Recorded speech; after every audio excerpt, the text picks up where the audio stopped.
welcome to this week's episode of Superhosts Down Under. We have Jay and Rod on the show. Welcome to the show. Hi. Hello. And also Welcome, Jane Rod. a returning guest, Tanya. Hi. Welcome back. Hi, Tanya. Hi. And before we get into your stories, Jay and Rod, let's begin with our weekly topic. Silvia, what do we have for this week? Okay, so I invited Tanya back on our show. So we heard from Tanya and her hosting journey, which is now 3 years, and back in episode 32. So Tanya contacted me over a particularly troublesome and complex stay, and I just thought there was so much going on that any host can learn from this. I was certainly learning from it because some of what happened hasn't happened to me. So I was learning as I went along and experienced it through Tanya. And because it's recent, I thought it's best to have Tanya tell us about it while it's still, all the details are still fresh in our minds. So Tanya, tell us about this guest and how everything was handled. It was very challenging, I know. Yeah, I don't really want to relive that, but I'm going to have to. No, a bit of trauma. Yeah, a bit of trauma. A few weeks back, I had a guest arrive and she was fine. She was lovely. But as soon as the partner arrived, things just went wrong and sour. And I feel like this could have been avoided. For other hosts listening, I feel like communication is important, and on their part, as in because they're staying in someone's house. Like, I've never had this experience in 3 years. Everyone has been, even the current guest I've got now. She texted me and she said, I'm leaving your apartment, as in for the day. She's here for a week. But she said, I'm leaving your apartment. Is it okay if I leave the balcony door open? And she's texting me on the app and I'm saying, yeah, that's fine. No worries. I'm 6 floors up. No one's going to come unless they abseil down or whatever. But there's that level of respect, communication that you're staying in someone's home kind of thing. And sharing with the host. But even though this happened, and I tell my guests, I said, if anything happens during the night, knock on my door. I'm a light sleeper. I will wake up. And if you need anything, just let me know. But they decided to call Airbnb at 1 a.m. in the morning. Airbnb gave me an hour to respond. Of course, I'm not going to respond. Like, I didn't hear the calls. And basically they said that they were unable to sleep and regulate their temperature. The room was too hot. The fan wasn't working, which it was working because it was a brand new fan. And that they wanted their 2-week stay refunded. And because I didn't answer within an hour, Airbnb were siding with the guests and saying that I didn't answer and therefore they were entitled to a refund. Wow. And so I woke up at 6 a.m. to missed calls, messages from Airbnb support, saying that they wanted to process a refund and why didn't I answer? And I was trying to say that it was the middle of the night and I didn't know. They also lied and said that they spoke to me and I refused to negotiate with them, but they didn't knock on my door. They didn't wake me up. I was unaware of everything. So they stayed in their room. I had to take a day off because they made it so uncomfortable that they refused to leave the room. And I tried to speak to them in the morning. I was knocking on the door. I said, can you please come out of the room? Can we discuss this? Are you okay? Because apparently they were telling Airbnb support that they were unable to breathe. And so I was saying, well, if you're unable to breathe, I'll call an ambulance. You need to go to hospital. It just escalated. And if they had just come out of the room, so they stayed in their room and I couldn't go to work because I felt really uncomfortable. And I said, I'm not leaving my property. Thankfully, my boss was really understanding. And he let me stay home. But I said, when you're ready, I'm sitting in the lounge room, and thank you for Silvia, because I was like, Silvia, what do I do? And she said, just let them know that you're waiting in the lounge room, and when they're ready, they'll come out of the room and you can speak to them. But they were unwilling to speak. They stayed in the room till 12 p.m. So they didn't use the bathroom. They didn't use a shower. They just stayed in hours in their guest room. They refused to come out. Tanya, No, go ahead. can I point out? Yes, can I point out that the main issue here at this point, before it became even further complicated, was their argument that there wasn't air conditioning in the bedroom. That's correct. And Airbnb was saying to you, you've ticked air conditioning. Yeah. Well, you correctly did so because you have air conditioning in the entire apartment. Is that right? Yep. Except for the guest's bedroom. Except for their bedroom, yeah. And so you and I were scratching our heads saying, well, it does have air conditioning. Where would we write that it had air conditioning in the entire apartment except for that one room? Like when you're ticking the amenities, it says AC. And yes, it does have AC. Yeah, it just says a yes or no.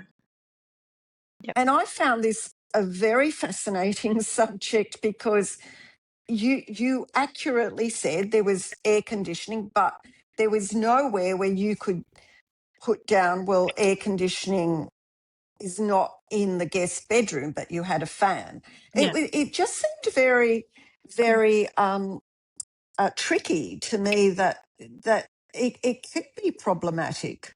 Yeah. And then so because of that, they said it was false advertising and Airbnb, and I kept saying, but I've got air conditioning, and they kept saying, no, you don't. And I was like, no, I do. It's just not in that room.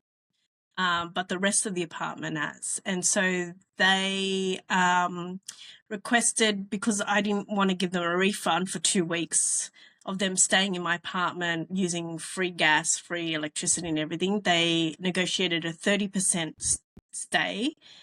And I understood it was for the 2 weeks, but it actually wasn't. When they processed it, it was for the 2 nights that they had stayed.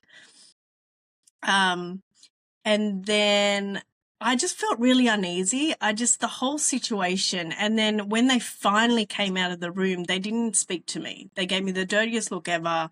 They went to the bathroom, they came back and ignored me the entire day. So it was just really uncomfortable. I tried speaking to them. I was really nice. I said, hey, can we discuss this? And they would walk past me. I was sitting in the lounge room. They would walk past me and go into the bedroom and shut the door. I just felt like this is not right. I wanted to cancel, but I had to pay a $700 fee, and I don't have the funds to pay a $700 fee. So in my gut, I knew something was going to happen within the next 24 hours. So I said, let's just see what happens. Let's play it out.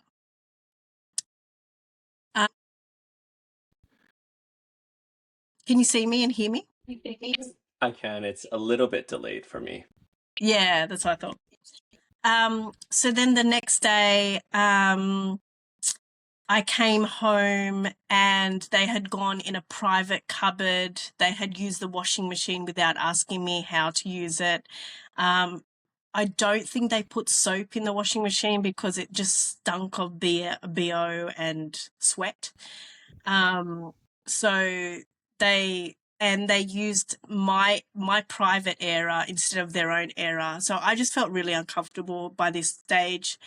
They weren't communicating with me. They were disrespecting me. They weren't talking to me. And so I called Airbnb and reported them and said that they had gone into my butler's pantry, which was a locked door that was locked. And when I came home, it was open. The door was open and they had been in there and left it a mess. And so by then I was like, nah, this is it. I'm not dealing with this, working a full day out, an 8-hour day to come home to this and to think, oh my God, what am I going to walk into? You know, I shouldn't have to feel like this. So then I reported it. I did ask Silvia, but she was busy, and asked a few other friends, because I just was feeling uneasy. They weren't home yet, but I did call Airbnb and reported them, and they said, are you safe? And I said, yes, I've locked myself in my bedroom. They did suggest I call the legal authorities, but I just waited. And by that time I called. So at this Yeah. point, Airbnb has cancelled the stay. Yes. Yes, so they've cancelled the stay Yeah. on the grounds On the of grounds what of, was what was it called? Privacy, like privacy. privacy violation. Yeah. Mm, mm. And in that way, you didn't have to pay a host cancellation No, penalty. in that sense, no. Yeah. Mm. So then Julie arrived, and they arrived at the same time, and he got very angry, and I grabbed my keys and ran out of the house because I didn't know what they were going to do. We gave them an hour to collect their things, pack their things and leave. But they tried to bribe Julie, offering cash to stay the night. And I was like, no, I want them gone. So I stayed outside. I was in contact with Airbnb because Airbnb wasn't replying to my messages, and I was saying, have they been told that they need to leave, because they keep asking for more time? And they said, yes, if they're not leaving, we've actually cancelled their booking, so now they're trespassing on your property, so you are entitled to call the police. But we gave them an hour, and then Julie went back up into my apartment, and she said, it's now been an hour, you need to leave. And they ended up leaving. She escorted them out the building and took the keys off them. Mm. And Airbnb has told you, which we shared the information, that if that's the case, that there's air conditioning in the apartment but not in the guest bedroom, that you're meant to put it in the description. Yes, which I have now. Yes, but I find that very interesting because most guests, from my experience, just look at the photos. There's not a lot that Yeah. read the description. Yeah. But so, you know, if they're not reading the description, they won't pick up on that. However, I suppose the argument is that you have disclosed that there isn't air conditioning in the guest bedroom. Yeah. But I still found it a very awkward situation where, you know, you have said that there's air conditioning, but it's problematic because they're saying, well, no, you should have disclosed further. So Yeah. I just found that a very tricky situation to manage. Well, yeah, especially because they were refusing to leave, and they were trying to bribe, offer cash, offer money to stay another night. And yeah, just refusing to leave, basically. So, and just that whole level of disrespect. They weren't talking to me. They weren't looking at me. They were, you know, just staying in the bedroom, and yeah. And then the reviews, that was another situation, wasn't it? After Airbnb cancelled, I guess there's a glitch in the system because it said, thank you for staying at Tanya's apartment. Can you please review her? Well, oh my God, I know you're going to give a retaliatory review. So I tried to get the review removed because obviously it was going to be horrible, and it was horrible. It was 1 star, and they completely lied, saying that I kicked them out for other guests, which is not true at all. I didn't kick them out for other guests at all. I kicked them out at 10 p.m. at night, and I gave them 30 minutes to leave, which is untrue. Airbnb cancelled the booking at about 7 p.m. So they had quite a few hours, and they didn't leave. I got access to my apartment at 10 p.m. at night, so they didn't leave for hours. and just a whole lot of other rubbish. I tried to get it removed. Airbnb said it didn't violate their policy and that it would stay. So I have lost my Superhost status, and I've gone from 4.96 stars to 4.9 stars, which is not a huge hit, but yeah, I have responded to them in a professional way, and any guest that's further booked, if they ask questions, obviously. But I got a booking straight after, I thought, oh, it's going to hurt me. People are going to see that review. But you can see I've got plenty of 5-star reviews. I've never had any issue.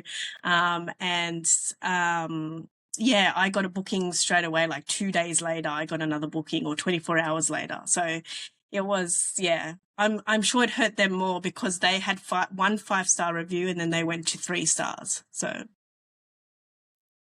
Wow, a lot to it unpack was, yeah. there for one stay. Mm. I'm so sorry to hear, Tanya, That's all that you right. lost your status. You'll get it back. I will say that Airbnb don't like removing reviews. They're really strict on, what they will remove it for. Yeah. We've had a 1-star review that they wanted a discount on the property because they thought it was smaller than they expected, and we said no, and therefore what happened was that they left us 1 star because they said, oh, it's not up to value. Oh, wow. For what we expected. But we actually also had the size of the unit included in the description. So, We've got floor plans. So, sometimes the photos do look a little bigger. But, it's hard to actually, And you tried to have that review removed? Yes, we did. And even we presented the messages on Airbnb that said, we want a discount because we don't think it's up to the value of some of the other properties around the place. And if you don't, I think they only booked 2 days before. Review, yeah. And so even though we felt it was retaliatory because we didn't give them that discount that they wanted, Airbnb didn't say it was retaliatory. So, but these things happen. You just move on. If you're a good host, then those 5 stars that you keep talking about, Tanya, will flood the 1 star you got, and it will be gone in no time at all. Yeah, that's what I'm hoping. It'll only be a short glitch. And I think one of the things that's important to remember is the fact that when someone posts a 1-star or a 2-star review, there's not a lot of credibility behind it.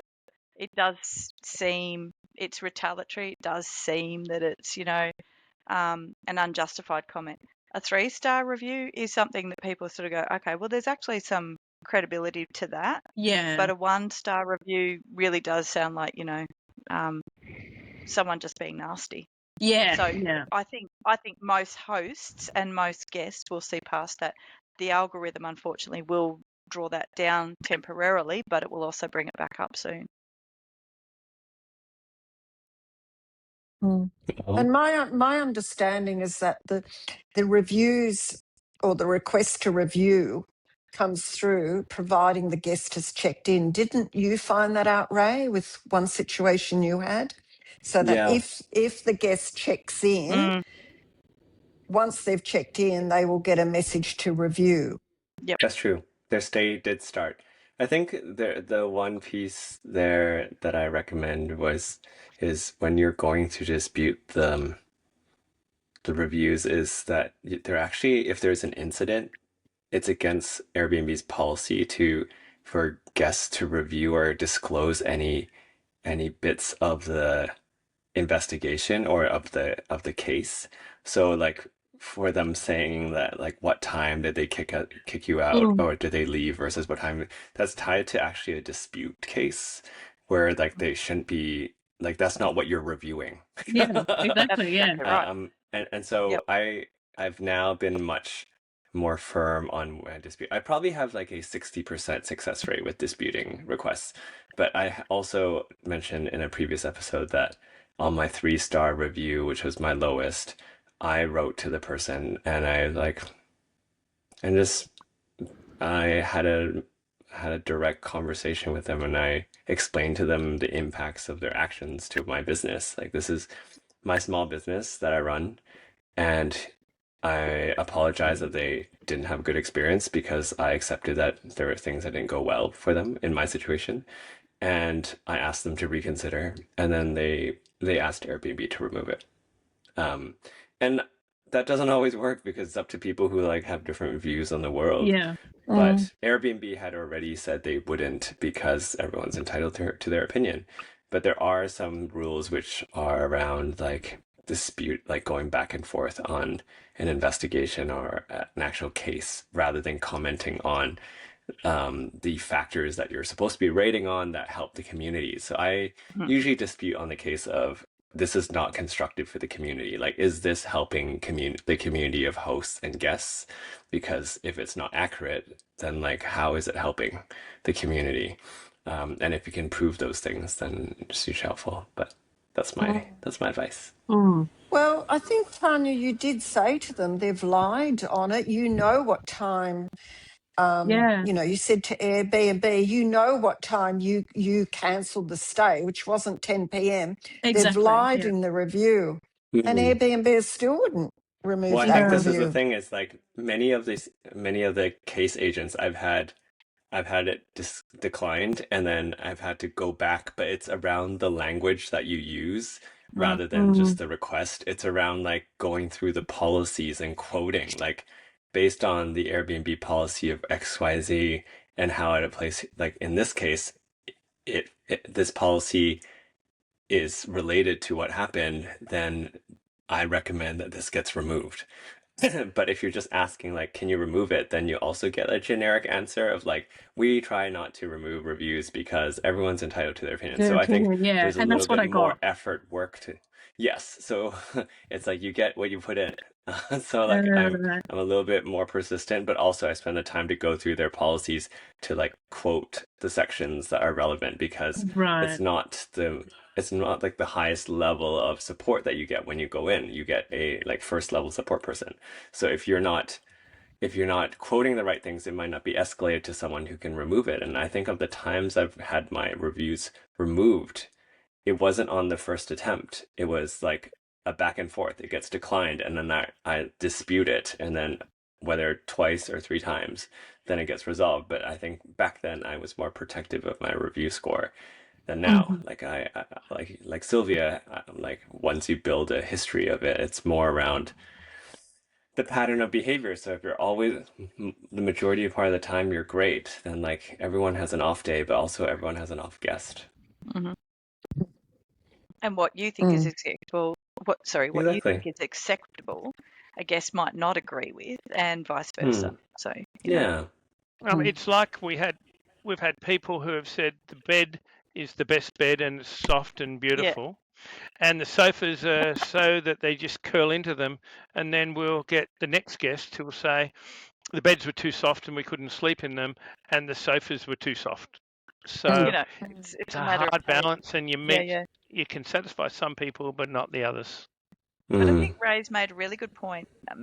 If you do have to dispute anything, going back over the Airbnb regulations is Yeah. a really good way to make sure that you can't be dissed off or just dismissed, that you've got the evidence behind you to say this actually contravenes Airbnb's standards or this contravenes Airbnb's regulations, therefore you should take action, whatever it might be.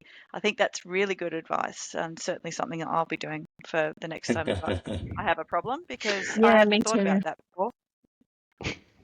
Good. All right. Well, thank you, Tanya, for joining us this week. Hope to catch No up with worries. you again shortly. All right. Thank you. Thank Nice you, to meet you Tanya. all. And Ray and Sylvia, I'd just like to congratulate you for 50. That's an Yes. amazing I'm effort. not 50 yet. No, but 50 episodes. That is an amazing effort. And, it's so Well good done. what you're doing for the local Australian Airbnb community, giving everyone the tips and having so many good stories on the podcast. We Oh, love it. Thank you so much, Rod. thank Well, you, Ray Rod. and I met through Airbnb. He was my guest. And we just kept talking Airbnb and talking Airbnb. And he said, start a podcast and we can just do it online. So that's how Brilliant. it all started. Yes. Yeah, we actually have a pretty interesting, unique following. Like, there's people who listen to us while they're driving to work. We have like people who listen to us like in their evenings and listen to back-to-back episodes. So I've Hmm. been pleasantly surprised. I used to just think they're robots, but they're not robots. They're humans for now. So let's get into your story. Tell us. I heard that you manage 3 properties, is that correct? And a water sports business in Port Stevens. What started this idea? What was the spark? Who wants to tell the story? Well, I'm gonna start with a little story that segues into how we started in Airbnb. Um, so not long after Rod and I'd met, we were both sole parents, and we met probably about 14 years ago or so. But not long after we met, I was working as a casual teacher, and I didn't have a contract going into the next year. And so I thought, well, look, what's a great way that I could earn some money? Oh, I'll put my house onto Airbnb, short-term accommodation, holiday accommodation through one of the local businesses, and that'll generate some income while I'm on school holidays between contracts. So, that's a great idea. And when I spoke to this managing company, they said, oh yeah, it's going to be fantastic. You'll be earning $3,000 a week for your little house. It'll be fantastic. You'll have no problems renting it out. It'll be fantastic. So I moved in with Rod temporarily over that summer, and I put the property on through the managing agent, and we didn't really get the traction that I was expecting. There was a one-size-fits-all kind of pricing bracket, and when the end of the summer came around, I'd barely made enough to cover the mortgage. And when I took out the damages that had been done to different things within the property, I actually discovered that I made little to no money. And And it took us like 2 or 3 days to get all your personal effects and all the yeah, kids' personal effects and all those sort of things and put them into the garage. yep, So it wasn't a small undertaking. exercise to put No. your house onto Airbnb, and we thought, oh, it might be a good thing. But in hindsight, at that time, it wasn't. So we kind of, I had a bit of a stale taste about the whole thing, and then we came across some apartments that were going up for sale, and we'd been looking to get into investment property, and we discovered these apartments. We thought, well, look, that would be a really good option. The apartment complex had actually originally been built as a hotel apartment complex. So it was short stay holiday accommodation was its original design, and they were selling off each of the units separately. So we looked into it, and we decided that we were going to purchase 2 of those apartments, and that's where we started. We had one that both of them had been purchased specifically as short-term rentals, and then we had COVID hit. Yeah. So they were all fully furnished, and we had, I think, we settled, I think, on around about the 9th of December 2019. We had people in them on about by the 14th. Mhm. So we spent literally, because they were already fully furnished, so they had a double bed and a single bed and But single they were pretty bedroom. run down. They were. We basically took a week off work. We painted both of them up. I think we got one of them on that weekend and another one Yep. the following week. I said, I think we should put them on Airbnb, because during our settlement period, while I was down at the paddleboarding business, I was doing my own personal research. As people were coming, I said, where are you staying? What platform were you booking through? And everyone was at that point saying Airbnb. And Jay at that point hadn't really heard much of Airbnb. And she was saying, oh, no, Airbnb's nothing in Australia. We'll go for stays. Yeah, and given the fact that the managing agent problem had occurred before, I didn't want to have anything to do with anybody else looking after the property. Yeah, rightfully So so. we got up and running. We had a fantastic summer on both the apartments. great reviews, Superhost, the next March period. But as Jay said, COVID was around the corner for us. So in March 2020, COVID hit. And then what happened, Jay? Well, we basically kind of went, oh, God, now we've got these 2 big mortgages and these 2 little properties that are going to be vacant. Rod decided to do some research again, and he actually put the properties through a Sydney Facebook page looking for people who wanted to beat the apparent lockdown that was going to be coming, because lots of places in Sydney were locking down. And so this is right in the early stages of COVID. And so basically he started advertising these 2 properties as short-term rentals, but for the COVID period.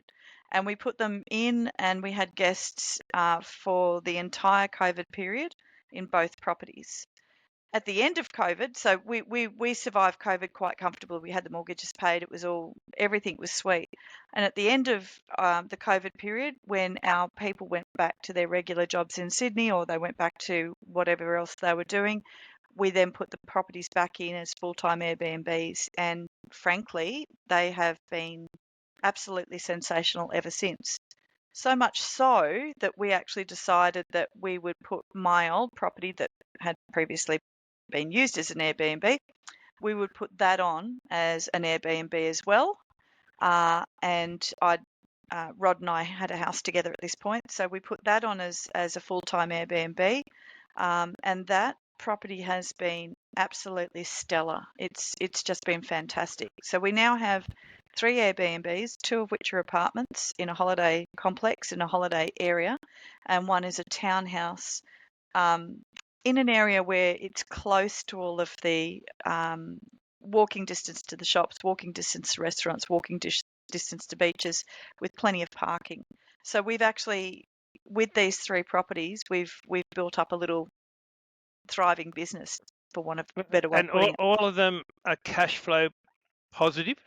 Yep. What? Australia loves negative gearing. Like, you Yeah. guys I are know, going right? against the flow. What Jake are you, It's a what are you conversation that doing? he and I have a difficulty Yeah. over. Look, it doesn't matter if we buy one that's cash flow negative, And she said, we can negative gear. And I said, well, no, you can't, because the cash flow positive ones will just get eaten up by the negative loss one will just eat the cash flow positive money. So, But we're also coming to a stage in our life where we're talking about retiring. So we actually want to have a business that we can do with minimal hands-on for a period of time in the year when we want to do some traveling, but that we can be mostly hands-on when we're actually here in the area. So our strategy is slightly different to a lot of other people who have Airbnbs. Yeah, I mean, Sylvia and I have very different approaches to it. Like, I am very hands-off, but I have a co-host who allows me to focus on other projects. But it also means that I get more fees, like I have to pay more expenses. But net of it, though, I still have a decent return, mainly because of the styling and the renovations that I put in, and that allows me to charge a premium. But I agree. Like, at the beginning, I took care of all of the things, like the check-ins and the checkouts and the laundry and the cleaning, just so you know what to ask for. Because now I can go through what my cleaning team, the linen service, what they do, and I ask them what they do, and then I can check. And it's difficult to automate something you don't understand. And I think, like, Absolutely. especially in this space with, like, this era of AI, it's like we also need to know what we want and what good looks like. And I think it's so great that you guys have done all the work so that when you're recruiting for people to take over some of those tasks so you can be more hands-off, you can be so clear with them on the standard that you set for them, rather than just ask a company to come in and then they don't have the same view as you do, and then they won't do as good of a job, and then you won't have the same quality property or the reviews. So I think that's amazing. So I have a question. We started the paddleboarding business, coming back to the story when Jay was a casual teacher. At that point, she we had both started paddleboarding, and one of the local okay. Yeah, we're In good. terms of the water sports business, it came back from Jay when she first we first met, and we were both paddleboarding a lot. And one of the local businesses closed down and moved out of town, and it was almost a throwaway line. Do you want to start a paddleboard business? And because you're not working, you can teach everyone how to paddleboard. And it kind of grew from there, and that's more than 10 years ago. And so this has been our other side hustle. In terms of, do we let our guests use the paddleboards? Absolutely. A lot of the properties in this sort of area will have a paddleboard in the garage, or they may not, because of the worries about liability. There's often a little bit of chatter on some of the local Airbnb Facebook groups about, if I put a bike in the garage and someone crashes it, am I liable? And the same sort of question might be around providing, say, a paddleboard or a kayak. So we've got if we've got guests and they're staying when we're going to paddle, quite often we will message them, like we've got people on Saturday who said, I know you got the paddleboarding business, how do we get involved? And we give them essentially complementary paddleboarding, as long as we're running it at that time, because dragging an extra couple of boards down on the beach for them, it gives you that interaction with your guests as well. You're more likely to get those great reviews, and especially if And they're provide them with a paying. great experience too. Absolutely, especially if they're more likely to come back again, and they're over that summer period when we are, on the beach every day.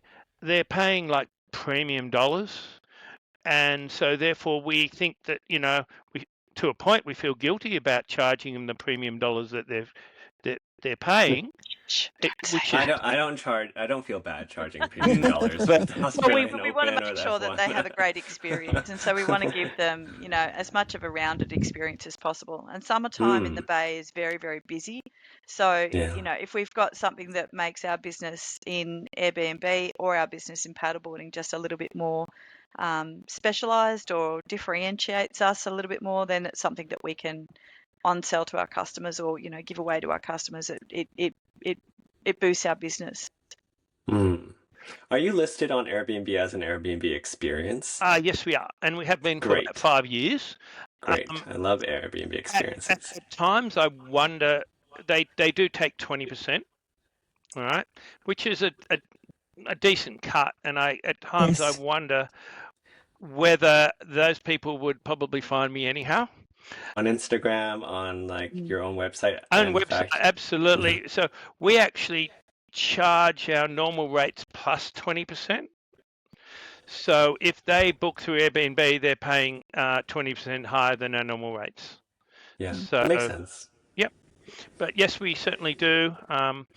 It probably is only about 10% of our Turnover. bookings. Mm. We probably get 40% through our direct booking platform, 10% or 20% through Airbnb, and then lots of phone calls and walk-ups and those sort Word of of mouth. things. Yep, word of Yep. mouth. Google Maps. Yep, Google My Business. Yeah.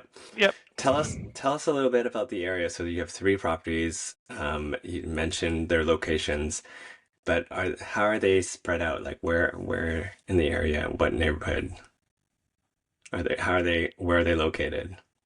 Jay? So we have one property in Nelson Bay Town Centre, and we have Hmm. 2 properties which are on the border of Nelson Bay and Shoal Bay. So Hmm. essentially, the two apartments are not quite next door to one another. There's sort of apartment, then there's someone else's apartment, then there's another of our apartments, and that's probably about 5 minutes walk to the closest beach. The one that is in Nelson Bay is about 5 minutes walk to a different beach. So I chose the townhouse for my own needs when I was living there.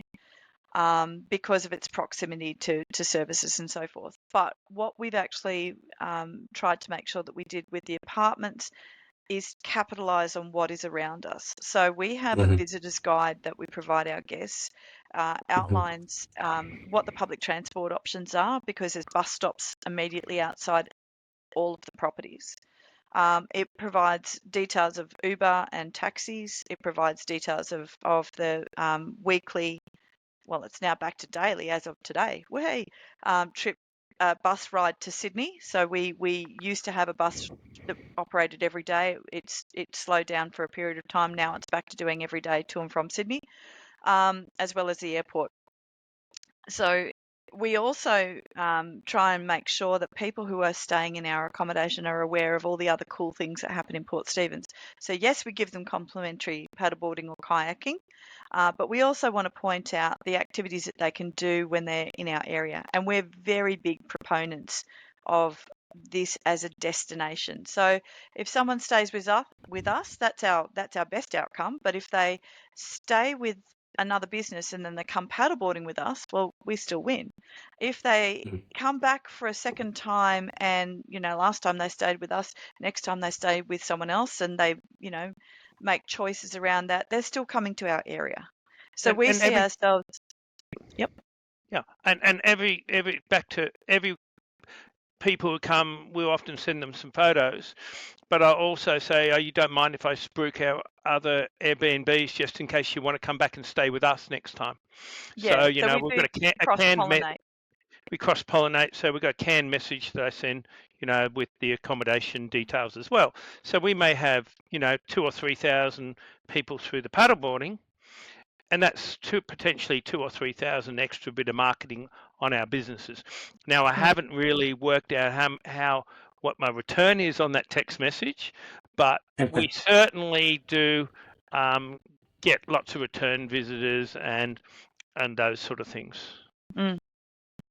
What has been the feedback from your guests so far in recent years on the product and the services that you're offering? And how has it changed what you offer? So if we look at the two businesses, they're niched in together, but they're actually quite different businesses. Paddleboarding, we have been the highest grossing paddleboarding business in the Hunter area, according to Facebook. We have the Wow. highest number of likes for our No, business, number of likes and according things. I think that the according to dollars Facebook. we According probably to aren't, according but according to dollars, I think that is starting to change a little bit now because lots of people have their own paddleboards. So we've done our job Mhm. really well. We've educated people on the importance of paddleboarding and how wonderful it is, and done ourselves out of a job. But with that though, our reviews from our Airbnbs, we've been quite lucky. We've got a really good team that we work with. We have a cleaner that we work very closely with. We do, as I said, we do all of our own linen, and we do inspections of our properties. We style the properties ourselves, and we do all the maintenance ourselves. But our extended team is our cleaning team, and we have a great plumber and an electrician if we need to have work done for us um, in an emergency. So we had our hot water system broke down between guests, which was really unfortunate, but our plumber came out at 6 o'clock in the evening, replaced the hot water service, and no impact on the guests at all. As far as reviews go, from the majority of customers we've had, or the majority of guests we've had, zero problems. It's all been fantastic. You still get one or two customers or guests that aren't terribly thrilled with some aspect, and it's Mhm. how you manage that process that is a defining aspect as to whether or not it's going to end out badly or end out well. Some things you just can't control. We have had someone that cancelled because of the fact that it was going to rain over the weekend, but they wanted to avoid the cancellation fees, and they made a point to say that there were some issues with the property which were non-existent. And you just have to ride with that and accept that you're not going to please all the people all of the time. You can bend yourself into a pretzel worrying about reviews, but if you know at the end of the day that you can put your head on your pillow and know that you've done the very best that you can for your guests and that you've attended to as many of their needs as humanly possible in a timely way and in a confident and polite and enthusiastic way, then that will always overcome any negativity, I think. Where we are, our big demographic or client group is Sydney. So we Yep. are about 3 hours north of, say, the Sydney CBD. So weekends we're always booked out because people can leave work and arrive at 7 o'clock or 8 o'clock. It's all self-check-in so that they can arrive. It's very easy. But because also we are so close to such a big centre, our rates for that weekend are quite high. And that's where we make most of our money, those weekend rates, as well as the holidays. So when someone turns up, and sometimes they don't really see the value in the property, but it's not the property, it's the destination they're turning up to, right? So if you're, for example, turning up to London, you're going to be paying top dollars because you're in the Paddington or somewhere in the city. Similarly, Nelson Bay is a destination that's very popular from Sydney. So therefore you're paying high rates, but you still get some people that say, we don't think it was good value, because we could have gone to Bali for the same price for a weekend in Nelson Bay. Not quite, but certainly the accommodation is cheaper in Bali than it is in Nelson Bay. So I think the water might be cleaner in Nelson Bay. maybe. Well, we think so. Do you get Drinkable. international guests coming to Port Stephens? We have a Malaysian that is coming on the weekend. So they're flying in, and one of their questions was, did we have air conditioning in the bedrooms? Which come back to the because this is the first part first of the trip to podcast. Australia and they're coming from Malaysia. So they said all the bedrooms in Malaysia have air conditioning. Is there any air conditioning in the bedroom? And we said, well, no, but of course, we said, we've got fans, we've got air conditioning. It's only a small unit. So if you're happy to leave the doors open, the new air conditioning will go into that space. But I think that's why it's important to have it in your listing to say, we've got fans, air conditioning in the main living area. So yes, we do get a lot of international guests. And so you had the same situation as Tanya. There's air conditioning, but not in the bedrooms. Not in the That's bedroom. correct. That's correct. So that was why that conversation was quite interesting for me, because we very rarely get asked about air conditioning in the bedrooms, but it's certainly something that I'm going to make sure. We do have it listed that there are fans in the bedrooms, but I am going to be going back and revisiting that to make sure that it's really clear that there is air conditioning, there's just not air conditioning in those bedrooms.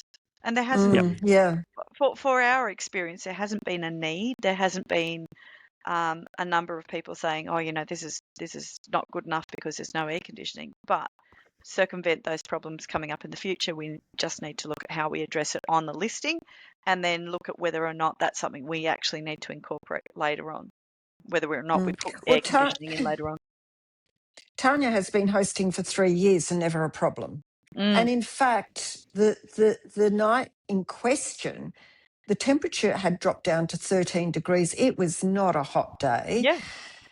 But it was almost like they were looking for some reason to get a discount. That's what it appeared like, because I was helping her manage the situation. And I'd never come across this, and she had never come across it. And then the clarification we got is that, okay, you do tick air conditioning, but then you need to describe that it's not in the bedrooms in the description. And so look, we go again, from there. You could tie yourself in a pretzel trying to explain to people what you do have and what you don't have. We've had instances where people have said the beds are too soft. No, the beds are beautiful. I had a suggestion from a guest just recently that we have a series of stools for little for children so that they could get to sinks and so forth. I haven't thought about that before. So, like every guest's experience is going to be different, and every guest's expectation is going to be different. But you'll also find that there will be those guests that, for one reason or another, that 9 times out of 10 are largely out of your control. There may be something that they're not happy with, and they need to then try and find a solution that meets their needs. I think they also And sometimes that's suggested that that we need a gate on the stairs, Colgate, yeah. child gate. And some of these So things, like would be great if we were marketing the property to families with young children consistently, but on a one-off basis, once every blue moon, when you have small children, is it an expense that you should go to? Is it a nice to have that you may do, or is it something that isn't going to be your target market? So I think understanding who your target market is becomes important, that you can make sure you address their needs, but also be able to succinctly respond to someone's dissatisfaction if they're not happy with something. Because bear in mind, at the end of the day, the guest is paying money to stay in your property. If they're trying to find a way out of that experience, there's something's gone wrong somewhere along the line. Can we fix that? If we can't, and I mean, what's happened with Tanya was a completely off the wall set of circumstances. But there has to also be a point where you can draw that line and say, okay, no, these people were being unreasonable, and here's the process that was followed, and this is, how it could have been resolved, or how we could resolve it in the future. I think that becomes difficult sometimes to figure out where that middle line is. Mm. And I'm just very curious, because I know that you're both sailors and you love to go travelling the world together, and months at a time.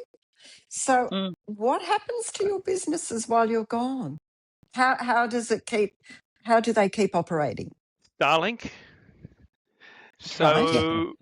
So we do use we got good support here. So we've got the cleaning team, we have family around as well, and also we use Jay's sister as a co-host.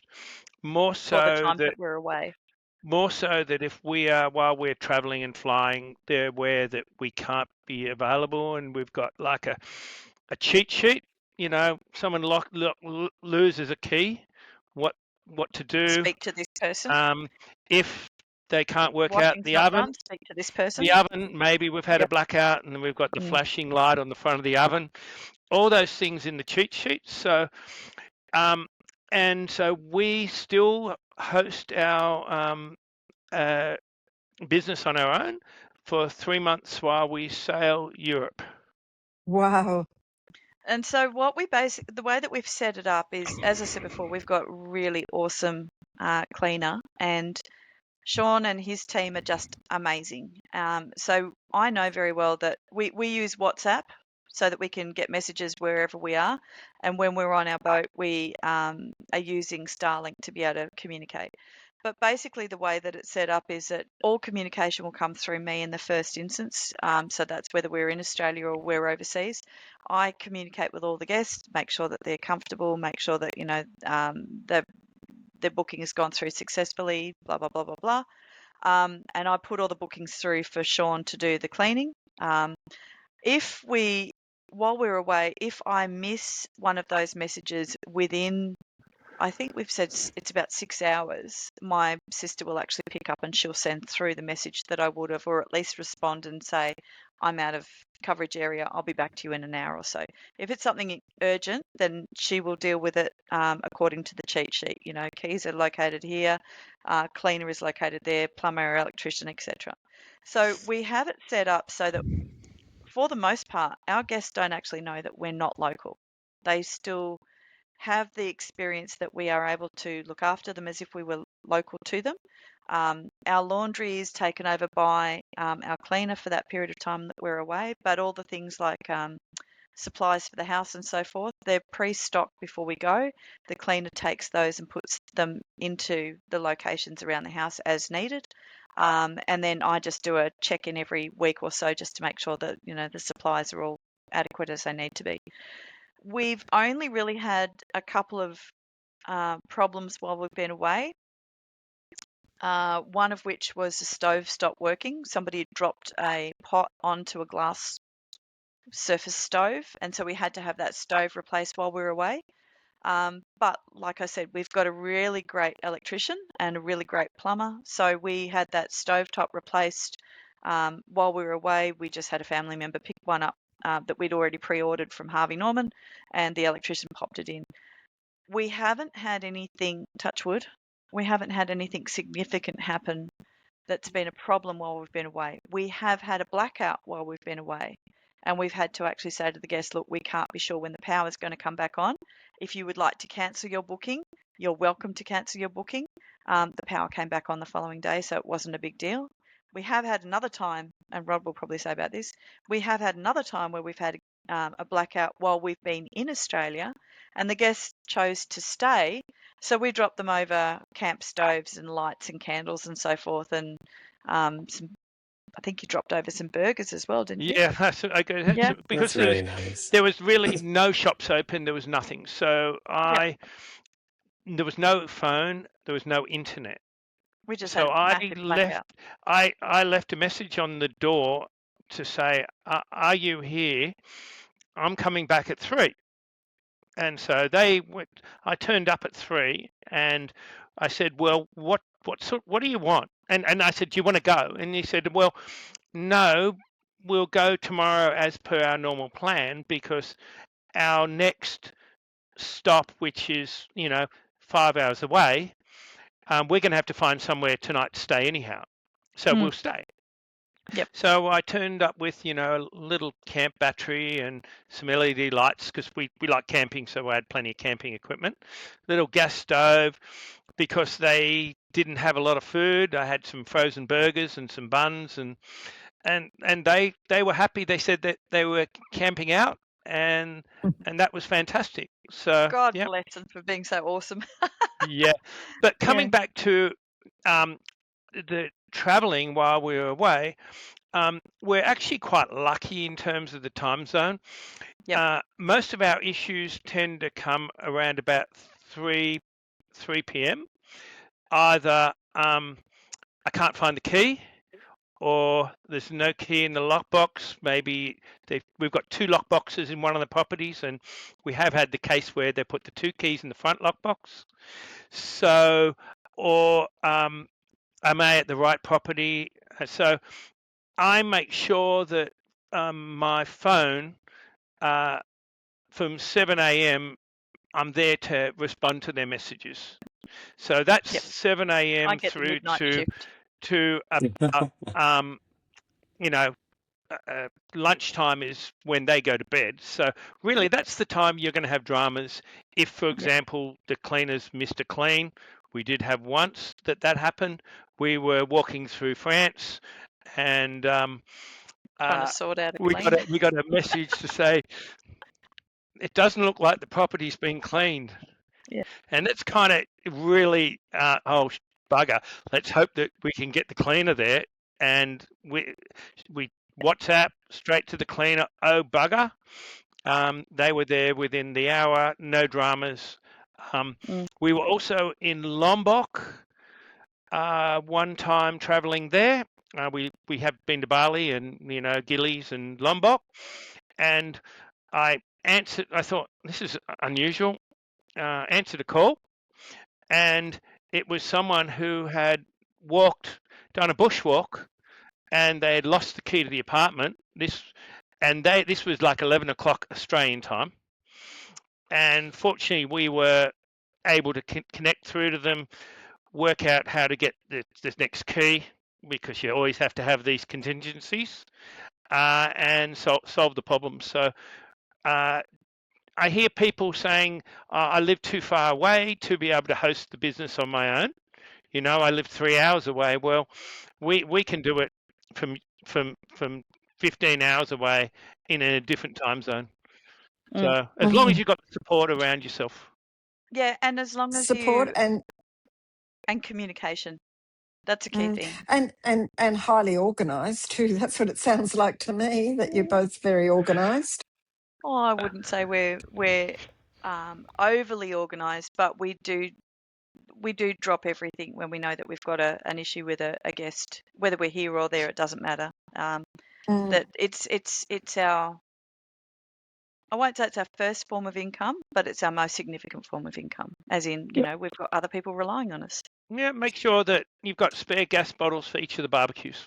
You know, and if the guest then changes it, you need to make sure that they tell you they've changed it. You know, and the other thing is we travel during the winter. Our winter, so it is our quieter period. So we are looking at, you know, mainly weekend bookings, not the 7-day solid Not stuff week-long. that we have here. So I think In that summer, if we were having, you know, fully booked calendars at the time when we were traveling, it might be a bit more difficult. Yep. Well, that's all insightful. Thank Yeah. you. What advice do you have for other people who are starting their Airbnb journey or thinking about growing beyond their first one? Manage it yourself. Yep. I see a Where lot possible. of people who are they feel they're either too time poor or don't have the confidence to manage it. So you see on the Facebook group, which is an Airbnb Posts Australia, all these dramas about people who have gone and done the Airbnb, but then they've got someone to co-host it, or they've been the co-host and the other person has been the owner of the listing, and then things have gone pear-shaped, and they've gone down the journey and they end up with and had 12 months of maybe good stays, but then because they didn't actually own the listing, when they drop that All that co-host, kudos goes to someone else. they have to start again. And so I would strongly recommend try your hardest to run it yourself, or even initially have that co-host who is someone local who you can Or a mentor. or mentor. And we've done that as well. We've helped someone else with a business. We've also helped someone with setting up their property. We sent them the referral code to set up their business, and we gave them tips in terms of taking photos and pricing and those sort of things. So definitely, Message us on Instagram. yeah. I don't know if we've actually done a lot of marketing, or we've got an Instagram page for our apartments, but I don't think we haven't really had any traction from traction there. avenues outside of Airbnb or word of mouth. So we have had a lot of people who've stayed with us who have asked to book directly rather than going through Airbnb. But the majority, most of our business comes through Airbnb, and I would say that for us, that is a good platform to use. We haven't seen the problems that other people have indicated that they've experienced with Airbnb. We've not had any major issues. In fact, I've found Airbnb to be very helpful when we have had issues in the past. I think there was something else I was thinking about with advice for other people. I think probably the biggest thing I would suggest is when Rod said about hosting it yourself if you can, making the effort to stay in your Airbnb at least once every so often so that you know what the place is actually like from the guest perspective. And making the effort to try hosting for yourself for a while. If it doesn't pan out, get a co-host by all means, but trying it yourself so that you see what it is that you think is important. Okay. We were looking at a property the other day that is hosted by a managing agency, and it had cobwebs all over the windows, and there were stains on the sheets and there were stains on the floor. I would not have a property that looked like that. I don't know if the owner of that property actually knows that the property isn't being managed the way it should be. So taking the time to spend some time yourself in the property, on the property, making sure that you're on top of, even if you're using a co-host, making sure that you're on top of what's happening with the communication with the guests.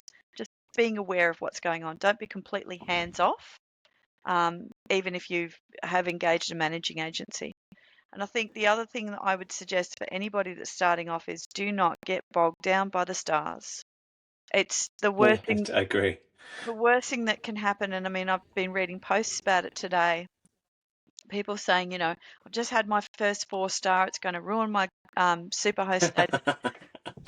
Life You should goes call on. me. Yeah, I'll tell them my life is just fine. but life just goes on. We are not all clone copies of the Hyatt as much as we would want to be. Some Well, people are going to we turn had a around and say that they had a great experience. Some people are going to turn around and say that they didn't have a great experience. It is objective. It's someone's honest personal opinion, and you can't shape that or change that. And you can't force someone to give you 5 stars because you think your property is fantastic. That's their own opinion. And for the star system to actually be valid, we actually have to acknowledge that, sometimes we don't get it right by the guest's opinion. Yeah, we had a 4-star that came in today. It was 5 stars for everything, and the words that he put down, it was the most perfect stay. And you wonder to yourself, was that a mistake that he put 4 stars? Do I need to message him and say, was it a mistake? But no, we just let it go. Some people No, might that's message his them. opinion. Like if he was looking for the Burj Khalifa or whatever it is in Abu Dhabi at 7 stars, that would have been what he was aiming for. But we're a mid-range, low-range, mid-range accommodation in a busy area, and your opinion matters whether it's 1 star or 5 stars. For sure. It's your personal opinion. Exactly.